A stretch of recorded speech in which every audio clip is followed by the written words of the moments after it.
A 2015 AARP Public Policy Institute survey finds that workers age 50 plus have a much tougher road back to full employment after job loss or downsizing.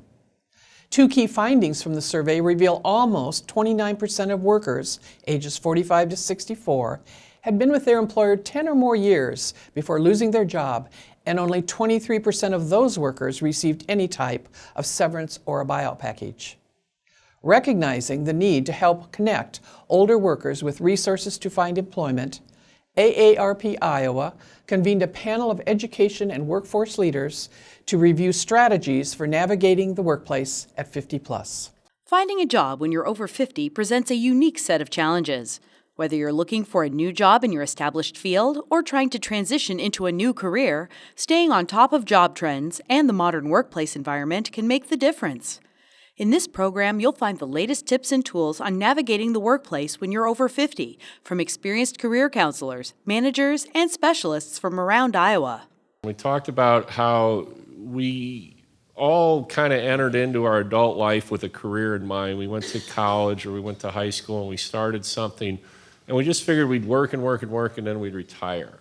Given the extra 30 years that people our age now have ahead of our parents, that model's changed, or it has to change. So it's not work and work and work and work and retire. It's work, stop a while, and then go find something else, a second career. So one thing I'd also want to encourage y'all to think about is going back to school. It sounds goofy, but especially the community colleges now are offering a lot of programs that can give you an alternative career pathway that you just never thought about until you go onto those campuses and you realize they have a lot of options there, and that could help you get transitioned. It's sort of a long information interview, but getting some coursework under your belt really can help you think of a whole new career pathway to go.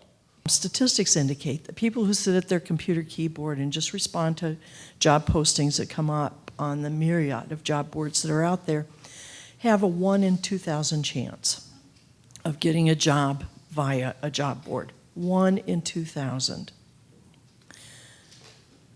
For those who engage in the honest effort of informational interviewing, you go in seeking information. It's not a hidden agenda for seeking a job.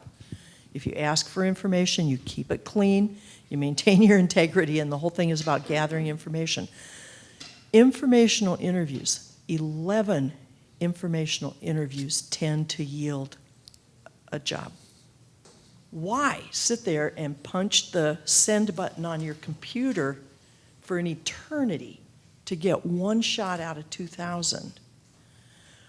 Now, granted, it takes a huge amount of courage to dust up, clean up, pick up the phone, and request an informational interview of somebody that you may never have met before. And when you do it, ask for 20 minutes of their time. That's kind of a throwaway amount of time. But that 20 minutes, a slightly long coffee break, and keep the focus so that 80% of the conversation is coming from the person you are asking questions of. And there are 6 simple questions you can ask. How did you get into your position? What do you like about what you do? What do you wish would be different? Not what do you not like. What do you wish would be different about what you do? What suggestions do you have for someone who's contemplating working at this place of employment or working in this job or working in this field? Who else should I talk to? And finally, would it be okay if I call you back if I have further questions? And you have to be a slave to that 20 minutes, but those 6 questions will be like opening that magic oyster for you. And if you're true to form, you'll nail it. You'll get it. I guess one of the non-traditional ways that you can network, and a lot of times people don't think of this. You all live in a community that has a Chamber of Commerce. Now, Chamber of Commerces are made up of employers that pay dues. And chambers are consistently looking for ways to prove their value to their membership. I've talked to several people and told them, go talk to the chamber director. Go find out about what businesses are hiring, because they know. They have the hand on the pulse of their employers and their membership. And if they know they have a candidate with skills, now you're networking again. It's a little non-traditional, sometimes not thought of, but it's another opportunity. Remember, unfortunately for you, you're on the front end of the ship here. You're the bow. You're the first time we've had to deal with this problem in our labor force. Prior to the baby boomers' arrival, most people are out by 70. End of story. They had good pensions, income was sufficient. For those who didn't, they had family supports that may not be as available today. What you're bringing to the labor force is the same thing you brought to the school system 60 years ago in all these towns that didn't have elementary schools, kindergartens, alternative high schools, associates art colleges. You as boomers created the need for all those structures, and now you as boomers, as you enter old age, are starting to challenge what workforce does. That's your role. You're front of the ship. In this competitive hiring environment, your experience is an asset. Stay connected, stay current, and stay competitive.